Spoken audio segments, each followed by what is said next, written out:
Hi guys, welcome to future dot tech. हम पढ़ रहे थे HTML के बारे में। अब तक अपने लोगों ने HTML का इंट्रोडक्शन अपने लोगों ने देख लिया है। HTML की जो बॉयलर प्लेट है उसको अपने लोगों ने समझ लिया है। आज हम जानेंगे HTML के एलिमेंट्स के बारे में। HTML के एलिमेंट में जानना इसलिए ज़रूरी है क्योंकि HTML के एलिमेंट पूरे हमारा जो डॉक्यूमेंट है उसको जो मिलकर बनाने वाली जो यूनिट है वो होते हैं HTML एलिमेंट। HTML एलिमेंट जैसे कि अपने लोगों ने देखा होगा, हमारे पास कुछ हेडिंग्स होती हैं HTML में। One second. हमारे पास HTML में कुछ हेडिंग्स होती हैं, कुछ हमारे पास एट्रीब्यूट्स होते हैं जैसे कि लिंक्स होती हैं, कुछ हमारे पास पैराग्राफ होते हैं। इन सभी को क्या बोलते हैं अपने लोग? एलिमेंट्स। तो HTML का जो भी एक डॉक्यूमेंट है यानी कि HTML की जो फाइल है उसमें होते हैं हमारे पास मल्टीपल टाइप्स के different different type of elements को मिला के जो हमारी डॉक्यूमेंट फाइल है वो तैयार होती है। अब जो भी हमारे पास HTML एलिमेंट है उसमें हमारे पास उसकी होती हैं तीन प्रॉपर्टीज़, यानी कि तीन चीज़ों को मिला के हमारा जो HTML एलिमेंट है वो बनता है। जिसमें से सबसे पहला होता है हमारे पास स्टार्टिंग टैग। तो एक होता है हमारे पास स्टार्टिंग टैग प्लस हमारे पास उसके अंदर का जो भी कंटेंट है प्लस हमारे पास क्या होगा? एंड टैग या फिर एंडिंग टैग। अब एक HTML एलिमेंट में एक स्टार्टिंग टैग होगा, कुछ कंटेंट होगा, एक हमारे पास एंडिंग टैग होगा। अब हमारे पास जैसे कि अपने लोग यहाँ पे एक हेडिंग लिखने की कोशिश करते हैं H1।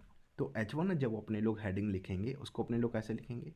एक स्टार्टिंग टैग लिखेंगे जो कि कुछ इस तरीके से लिखा जाएगा। H1 ये क्या है? Starting tag.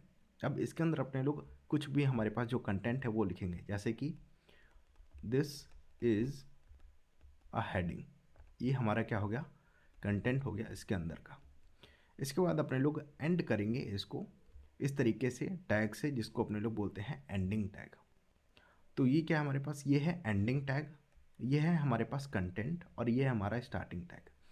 एक HTML हमारे पास एलिमेंट में एक स्टार्टिंग टैग होगा, एक कंटेंट होगा और हमारे पास एंडिंग टैग होगा। अगर अपने लोग यहाँ पे HTML डॉक्यूमेंट में देखने की कोशिश करें तो जैसे कि अगर आप लोग यहाँ पे देख पा रहे होंगे हमारे पास H1 यहाँ पे हेडिंग दी हुई है। H1 हेडिंग में क्या है? अगर अपने लोग यहाँ पे जूम करेंगे तो यहाँ पे आप देख सकते हैं जैसे कि हमारे पास H1 हेडिंग दी हुई है। तो ये है हमारे पास H1 का ओपनिंग टैग, यानी कि जो हमारे पास स्टार्टिंग टैग है, ये है HTML का स्टार्टिंग टैग। उसके बाद ये हमारे पास रिफ्रेश में क्या आ गया? ये है हमारे पास HTML का कंटेंट, यानी कि जो भी एलिमेंट है उसका कंटेंट। अब ये हमारे पास उसका एंडिंग टैग। अब इसी तरीके से हमारे पास कई सारे और भी एलिमेंट्स होते हैं, जैसे कि हमारे पास यहाँ पे पैराग्राफ दिया हुआ है। तो पैराग्राफ का कुछ ऐसा हमारे पास स्टार्टिंग टैग है, यहाँ पे कुछ एंडिंग टैग है और उसके बीच में क्या आएगा? हमारे पास जो भी कंटेंट है। अब इसी तरीके से अपने लोग यहाँ पे काफ़ी सारे जो एलिमेंट हैं उसको अपने लोग देखेंगे। जब अपने लोग HTML का जो डॉक्यूमेंट है उसको जब अपने लोग स्टडी करेंगे, उसको जब जब अपने लोग लिखना स्टार्ट करेंगे। अब HTML जो हमारे पास जो डॉक्यूमेंट होता है उसमें देखिए कुछ जो हमारे पास एलिमेंट होते हैं उसमें क्या होता है? स्टार्टिंग टैग होगा, कंटेंट होगा, एंडिंग टैग हो गया। और कुछ जो हमारे पास एलिमेंट्स होते हैं उनमें हमारे पास केवल और केवल स्टार्टिंग टैग होता है। यहाँ पे ना लिख के अपने लोग इसको नीचे नोट डाउन करते हैं। तो नोट क्या है हमारे पास और इसको ध्यान रखना है। देखो कुछ हमारे पास एलिमेंट्स होते हैं, एलिमेंट्स जिसमें हमारे पास एक स्टार्टिंग टैग होगा प्लस हमारे पास कुछ कंटेंट होगा प्लस हमारे पास कुछ एंड उसका जो एंडिंग टैग है वो होगा। कुछ हमारे पास एलिमेंट्स होते हैं जिसमें हमारे पास केवल और केवल स्टार्टिंग टैग ही होता है। केवल और केवल क्या होगा? स्टार्टिंग टैग, ना तो कंटेंट होगा और ना ही उसका एंडिंग टैग हो गया। जैसे कि हमारे पास होता है BR। अब जो हमारे पास BR वाला जो टैग होता है ये क्या करता है? लाइन को ब्रेक कर देगा। तो एक सिंगल लाइन चलिए उसको नेक्स्ट लाइन में लाना है तो अपने लोग क्या लगाते हैं? BR tag. इस टैग को अपने लोग डिटेल में पढ़ेंगे जब अपने लोग HTML डॉक्यूमेंट पढ़ रहे होंगे। लेकिन फिलहाल अपने लोग यहाँ पे क्या कर रहे हैं? जो हमारे पास ऐसे एलिमेंट जिनका जो हमारे पास जो टैग है वो क्या होगा? केवल हमारे पास स्टार्टिंग टैग हो गया। इसको क्या बोलते हैं? इसको अपने लोग एम्प्टी बोलते हैं। एम्प्टी एलिमेंट, एम्प्टी एलिमेंट बोलते हैं इनको। ठीक। अब ये जो भी हमारे पास एम्प्टी एलिमेंट होते हैं इनमें केवल और केवल क्या होगा? स्टार्टिंग टैग होगा। इतना अपने लोगों को पता है। अब HTML के जो एलिमेंट हैं वो आपको तब ज़्यादा समझ में आएंगे जब अपने लोग एक्चुअल में कोड कर रहे होंगे, लेकिन फ़िलहाल यहाँ पे जानना थोड़ा सा ज़रूरी है। तो अपने लोग जो मेन बातें हैं वो अपने लोग यहाँ पे सीख लेते हैं। उसके बाद अपने लोग जब डॉक्यूमेंट में अपने लोग एंटर करेंगे, लिखना स्टार्ट करेंगे, तो हम लोगों को और भी ज़्यादा समझ में आएगा। अब देखो, HTML का जो भी डॉक्यूमेंट होता है या फिर हमारे पास जो HTML एलिमेंट होते हैं, HTML एलिमेंट, उनमें क्या होती है, नेस्टिंग अपने लोग कर सकते हैं। देखो नेस्टिंग क्या होती है, नेस्टिंग यानी कि नेस्टिंग, ठीक, नेस्टिंग यानी कि एक एलिमेंट के अंदर दूसरा एलिमेंट प्रेजेंट होना। जैसे कि अपने लोगों ने जब बॉयलर प्लेट देखी थी तो उसमें अपने लोगों ने देखा था कि हमारे पास जो बॉडी वाला जो हमारे पास टैग है, जैसे कि हमारे पास जो ओपनिंग है ये हमारे पास बॉडी टैग की ओपनिंग होती है, और एक हमारे पास बॉडी टैग की एंड टैग होगा, ये हमारे पास। तो यहाँ पे हमारा यहाँ पे जो हमारा बॉडी वाला टैग है वो ओपन हुआ और यहाँ पे जाके एंड हो गया। अब अपने लोगों को पता है कि जितना भी अपने लोग डॉक्यूमेंट लिखेंगे बॉडी टैग के अंदर, वो हमें हमारे पास जो वेब ब्राउज़र है उसमें शो करके हम तक जो डिस्प्ले कराता है वो क्या होगा, बॉडी वाला कंटेंट। इसके अंदर अब देखो, एक हमारे पास बॉडी वाला ये जो हमारे पास टैग है ये प्रेजेंट है। अब इसके अंदर अपने लोग एक और टैग ऐड करते हैं, यानी कि जो भी डॉक्यूमेंट अपने लोग लिख रहे होंगे, एक्चुअल में जो कोड कर रहे होंगे वो कहाँ पे कर रहे होंगे, बॉडी टैग के अंदर। H1 यहाँ पे अपने लोग लिखेंगे, इसके अंदर कुछ कंटेंट लिखेंगे, स्लैश लगाएंगे और अपने लोग H1 का जो एंडिंग लिख देंगे।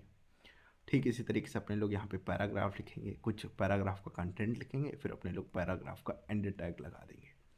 कहने का मतलब ये है कि एक एलिमेंट के अंदर दूसरे एलिमेंट को ऐड किया जा सकता है, एक एलिमेंट के अंदर दूसरा एलिमेंट आ सकता है।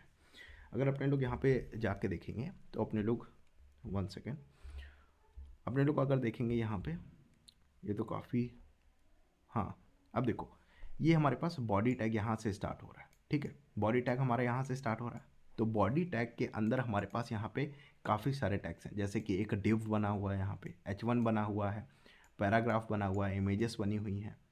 अब देखो वहाँ पे हमारा बॉडी टैग स्टार्ट हुआ था यहाँ पे, और यहाँ पे आके हमारा बॉडी टैग एंड हो रहा है। तो बॉडी टैग क्या है, आउटर वाला है हमारे पास एलिमेंट, उसके अंदर भी काफ़ी सारे एलिमेंट आ सकते हैं। तो HTML में जो एलिमेंट नेस्टिंग का काम है वो इसको कहते हैं। एक हमारे पास एलिमेंट है, उसके अंदर जब दूसरा एलिमेंट अपने लोग ऐड करते हैं, इसको क्या बोलेंगे, HTML एलिमेंट। अब एक एलिमेंट के अंदर आप जितने चाहे उतने एलिमेंट ऐड कर सकते हैं, ठीक है। इसको अपने लोग पढ़ेंगे जब अपने लोग कोड करेंगे।